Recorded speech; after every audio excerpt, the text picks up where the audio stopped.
ओम शांति। आज 30 जुलाई 2025 बाबा के महावाक्य है। मीठे बच्चे, माया दुश्मन तुम्हारे सामने है, इसलिए अपनी बहुत बहुत संभाल करनी है। अगर चलते चलते माया में फंस गए तो अपनी तकदीर को लकीर लगा देंगे।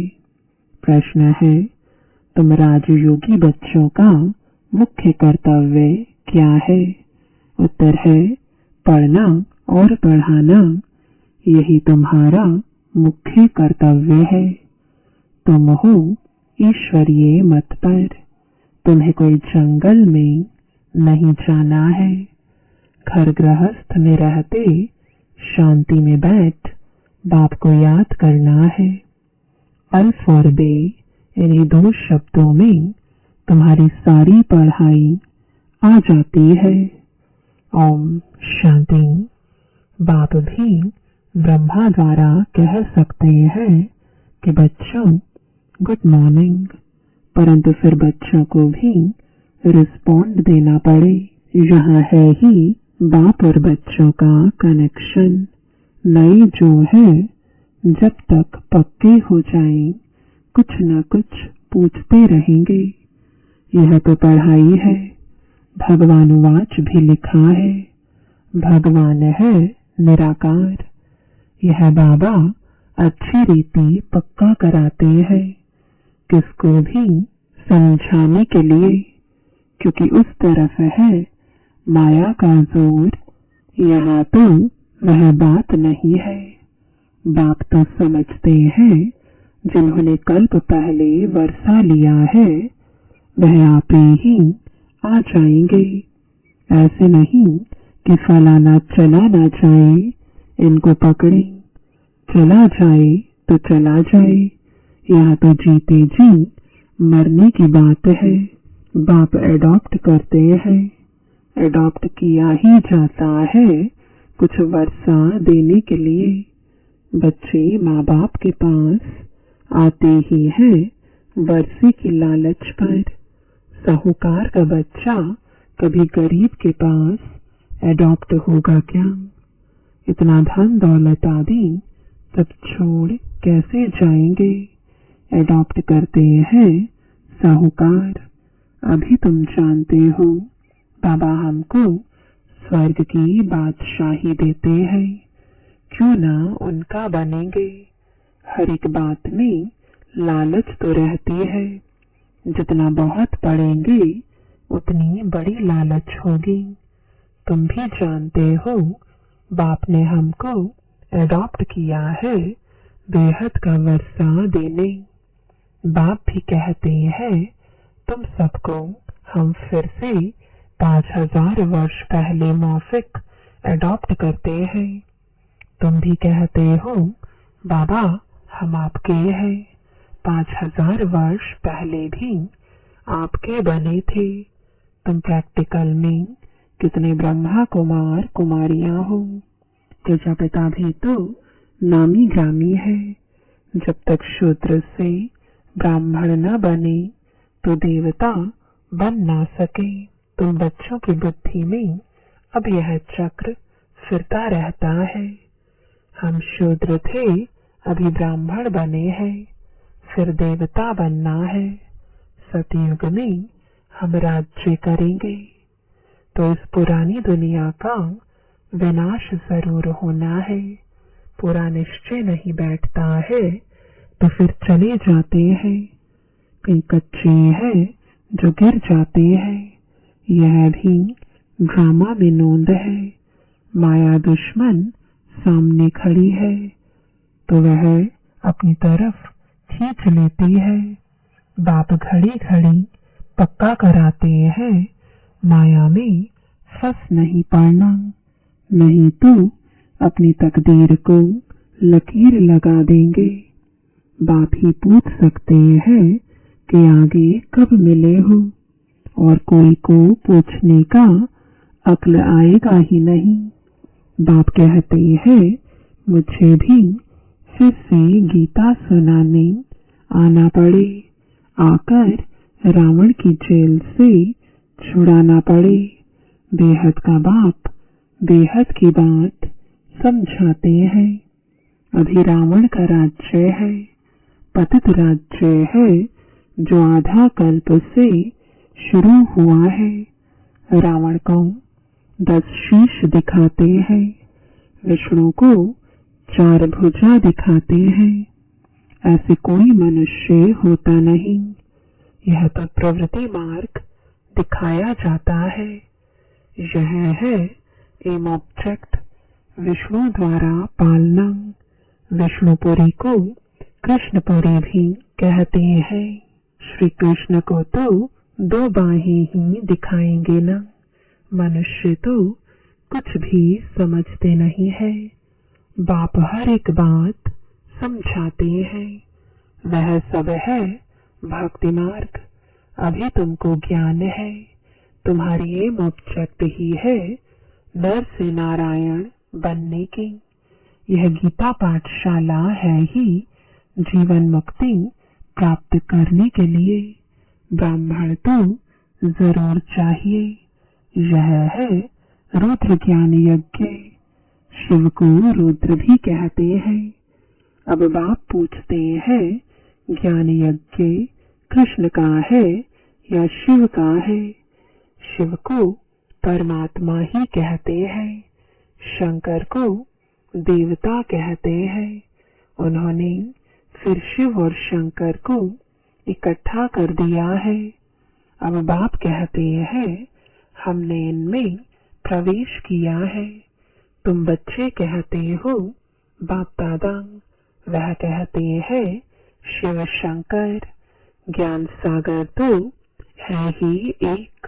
अभी तुम जानते हो ब्रह्मा सो विष्णु बनते हैं ज्ञान से। चित्र भी बरोबर बनाते हैं। विष्णु की नाभि से ब्रह्मा निकला। इसका अर्थ भी कोई समझ नहीं सकते। ब्रह्मा को शास्त्र हाथ में दिए हैं। अभी शास्त्रों का सार बाप बैठ सुनाते हैं या ब्रह्मा। यह भी मास्टर ज्ञान सागर बनते हैं। बाकी चित्र इतने ढेर बनाए हैं, वह कोई यथार्थ है नहीं। वह है सब भक्ति मार्ग के। मनुष्य कोई 8-10 भुजा वाले होते नहीं। यह तो सिर्फ प्रवृत्ति मार्ग दिखाया है। रावण का भी अर्थ बताया है। आधा कल्प है रावण राज्य रात, आधा कल्प है राम राज्य दिन। बाप हर एक बात समझाते हैं। तुम सब एक बाप के बच्चे हो।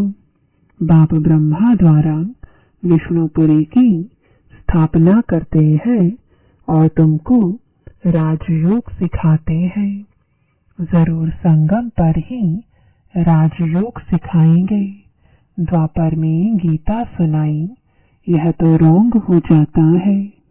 बाप सच बतलाते हैं। बहुतों को ब्रह्मा का श्री कृष्ण का साक्षात्कार होता है। ब्रह्मा का सफेद पोष ही दिखाते हैं। शिव बाबा तो है बिंदी। बिंदी का साक्षात्कार हो तो कुछ समझ ना सके। तुम कहते हो हम आत्मा है। अब आत्मा को किसने देखा है? कोई ने नहीं। वह तो बिंदी है। समझ सकते हैं ना? जो जिस भावना से जिसकी पूजा करते हैं, उनको वही साक्षात्कार होगा। दूसरा अगर रूप देखे तो मूंछ पड़े। हनुमान की पूजा करेगा तो उनको वही दिखाई पड़ेगा। गणेश के पुजारी को वही दिखाई पड़ेगा। बाप कहते हैं, हमने तुमको इतना धनवान बनाया। हीरे जवाहरों के महल थे। तुमको अनगिनत धन था। तुमने अभी वह सब कहाँ गवाया? अभी तुम कंगाल बन गए हो। भीख मांग रहे हो। बाप तो कह सकते हैं ना, अभी तुम बच्चे समझते हो बाप आए हैं, हम फिर से विश्व का मालिक बनते हैं। यह ड्रामा अनादि बना हुआ है। हर एक ड्रामा में अपना पार्ट बजा रहे हैं। कोई एक शरीर छोड़ जाकर दूसरा लेते हैं। इसमें रोने की क्या बात है? सतयुग में कभी रोते नहीं। अभी तुम मोहजीत बन रहे हो। मोहजीत राजाएं यह लक्ष्मी नारायण आदि है। वहां मोह होता नहीं। बाप अनेक प्रकार की बातें समझाते रहते हैं। बाप है निराकार। मनुष्य तो उसे नाम रूप से न्यारा कह देते हैं, लेकिन नाम रूप से न्यारी कोई चीज थोड़ी ही होती है। हे भगवान, ओ गॉड फादर कहते हैं ना, तो नाम रूप है ना। लिंग को शिव परमात्मा, शिव बाबा भी कहते हैं। बाबा तो है ना बरोबर। बाबा के जरूर बच्चे भी होंगे। निराकार को निराकार आत्मा ही बाबा कहती है। मंदिर में जाएंगे तो उनको कहेंगे शिव बाबा, फिर घर में आकर बाप को भी कहते हैं बाबा। अर्थ तो समझते नहीं। हम उनको शिव बाबा क्यों कहते हैं? बाप बड़े से बड़ी पढ़ाई 2 अक्षर में पढ़ाते हैं, अल्फ और बे। अल्फ को याद करो तो बे बादशाही तुम्हारी है। यह बड़ा भारी इम्तिहान है। मनुष्य बड़ा इम्तिहान पास करते हैं तो पहले वाली पढ़ाई कोई याद थोड़ी ही रहती है। पढ़ते पढ़ते आखिरी तंत यानी सार बुद्धि में आ जाता है। यह भी ऐसे है। तुम पढ़ते आए हो, अंत में फिर बाप कहते हैं मनमना भव, तो देह का अभिमान टूट जाएगा। यह मनमना भव की आदत पड़ी होगी तो पिछाड़ी में भी बाप और वर्षा याद रहेगा। मुख्य है ही यह। कितना सहज है उस पढ़ाई में भी। अभी तो पता नहीं क्या क्या पढ़ते हैं। जैसे राजा वैसा वह अपनी रस्म चलाते हैं। आगे मण, सेर, पाव का हिसाब चलता था। अभी तो किलो आदि क्या क्या निकल पड़ा है। कितने अलग अलग प्रांत हो गए हैं। दिल्ली में जो चीज 1 रुपया सेर बॉम्बे में मिलेगी 2 रुपया सेर। क्योंकि प्रांत अलग अलग है। हर एक समझते हैं हम अपने प्रांत को भूख थोड़े ही मारेंगे। कितने झगड़े आदि होते हैं। कितना रोला है। भारत कितना सॉल्वेंट था, फिर 84 का चक्र लगाते इंसॉल्वेंट बन पड़े हैं। कहा जाता है हीरे जैसा जन्म अमोलक, कौड़ी बदले खोया रे।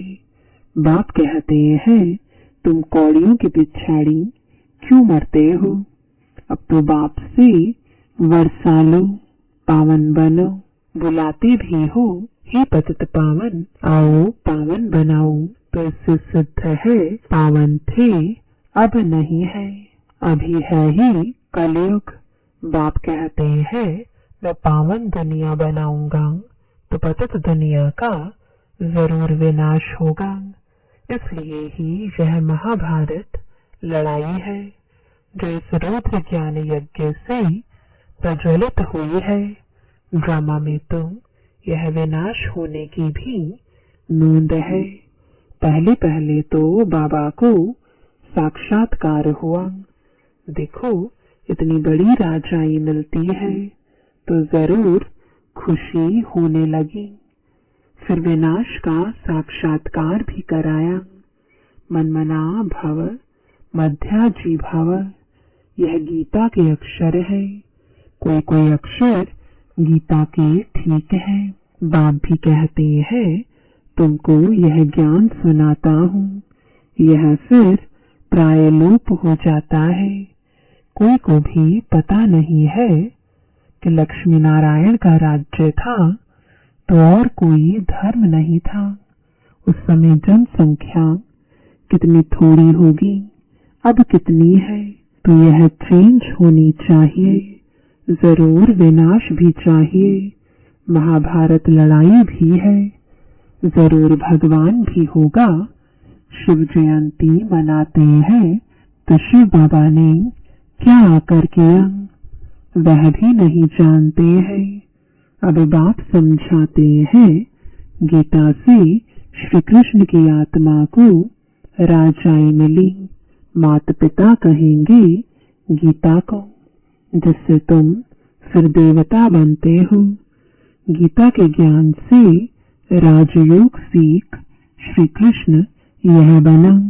उन्होंने फिर शिव बाबा के बदले श्री कृष्ण का नाम डाल दिया है। तो बाप समझाते हैं यह तो अपने अंदर पक्का निश्चय कर लो, कोई उल्टी सुल्टी बात सुनाकर तुम्हें गिरा ना दे। बहुत बातें पूछते हैं, विकार बगैर सृष्टि कैसे चलेगी, यह कैसे होगा। अरे तुम खुद कहते हो वह वाइसलेस दुनिया थी, संपूर्ण निर्विकारी कहते हो ना, फिर विकार की बात कैसे हो सकती है। अब तुम जानते हो बेहद के बाप से बेहद की बादशाही मिलती है, तो ऐसे बाप को क्यों नहीं याद करेंगे। यह है ही पतित दुनिया। कुंभ के मेले पर कितने लाखों जाते हैं। अब कहते हैं वहाँ एक नदी गुप्त है। अब नदी गुप्त हो सकती है क्या? यहाँ भी गौमुख बनाया है। कहते हैं गंगा यहाँ आती है। अरे गंगा अपना रास्ता लेकर समुद्र में जाएगी कि यहाँ तुम्हारे पास पहाड़ पर आएगी। भक्ति मार्ग में कितने धक्के हैं। ज्ञान, भक्ति, फिर है वैराग्य। एक है हद का वैराग्य, दूसरा है बेहद का। सन्यासी घर बार छोड़ जंगल में रहते हैं। यहाँ तो वह बात नहीं। तुम बुद्धि से सारी पुरानी दुनिया का सन्यास करते हो। तुम राजयोगी बच्चों का मुख्य कर्तव्य है पढ़ना और पढ़ाना। अब राजयोग कोई जंगल में थोड़ी ही सिखाया जाता है। यह स्कूल है, ब्रांचेस निकलती जाती है। तुम बच्चे राजयोग सीख रहे हो। शिव बाबा से पढ़े हुए ब्राह्मण ब्राह्मणियां सिखाते हैं। एक शिव बाबा थोड़े ही सबको बैठ सिखाएगा। तो यह हुई पांडव गवर्नमेंट। तुम हो ईश्वरीय मत पर। यहाँ तुम कितना शांति में बैठे हो। बाहर तो अनेक हंगामे है। बाप कहते हैं 5 विकारों का दान दो तो ग्रहण छूट जाएगा। मेरे बनो तो मैं तुम्हारी सब कामनाएं पूरी कर दूंगा। तुम बच्चे जानते हो अभी हम सुख धाम में जाते हैं, दुख धाम को आग लगनी है। बच्चों ने विनाश का साक्षात्कार भी किया है। अब टाइम बहुत थोड़ा है, इसलिए याद की यात्रा में लग जाएंगे तो वे कर्म विनाश होंगे और उच्च पद पाएंगे। अच्छा, मीठे मीठे सिकिलदे बच्चों प्रति माता पिता बाप दादा का याद प्यार और गुड मॉर्निंग। रूहानी बाप की रूहानी बच्चों को नमस्ते। रूहानी बच्चों की रूहानी बाप दादा को गुड मॉर्निंग और नमस्ते। धारणा के लिए मुख्य सार है, पहला, बाप के वर्षे का पूरा अधिकार लेने के लिए जीते जी मरना है, एडॉप्ट हो जाना है। कभी भी अपनी ऊंची तकदीर को लकीर नहीं लगानी है। दूसरा, कोई भी उल्टी सुलटी बात सुनकर संशय में नहीं आना है। जरा भी निश्चय ना हिले, इस दुख धाम को आग लगने वाली है, इसलिए इससे अपना बुद्धि योग निकाल लेना है।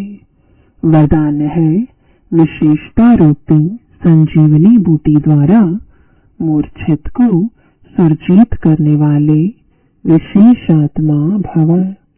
हर आत्मा को श्रेष्ठ स्मृति की विशेषताओं की स्मृति रूपी संजीवनी बूटी खिलाऊं तो वह मूर्छित से सुरजीत हो जाएगी। विशेषताओं के स्वरूप का दर्पण उसके सामने रखो। दूसरों को स्मृति दिलाने से आप विशेष आत्मा बन ही जाएंगे। अगर आप किसी को कमजोरी सुनाएंगे तो वह छिपाएंगे, टाल देंगे। आप विशेषता सुनाओ तो स्वयं ही अपनी कमजोरी स्पष्ट अनुभव करेंगे।